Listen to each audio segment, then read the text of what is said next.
Guys మొదలెట్టాం ఇంకా చూద్దాం ఎలా జరుగుతుందో. వెళ్దాం అలాగా. ఇక్కడ ఉన్న పాకల్లోకి కొంతమంది వింతైన మనుషులు ఉంటారు, చూసొద్దాం అలాగా. జస్ట్ వేకప్ బాయ్స్ అలాగా 4కి అలా కొంచెం తినేసి వచ్చాము. ఇక్కడైతే మన వాళ్ళు ఉన్నారు, ఇప్పటికప్పుడు అలా ఉంటారు, సరదాగా ఉంటారు, మాట్లాడతారు కూడా మనతోనే. చూసారు కదా గాయస్. ఇంకా మన పెద్దాయన అయితే మీరు సుపరిచితుడే.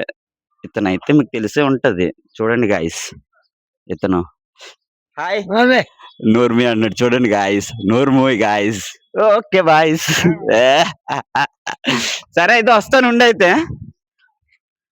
చెప్పండి బాయ్స్. ఇంకా ఇంకా మన బాయ్స్ ఇక్కడ చాలా మంది ఉన్నారు గాయస్. లోనికి వెళ్ళి చూసొద్దాం, పాకలో ఎవరైనా ఉంటే వాళ్ళతో లైట్ గా చిన్న ఇంటర్వ్యూ చేద్దాము. లైట్ చిన్న ఇంటర్వ్యూ. Okay, state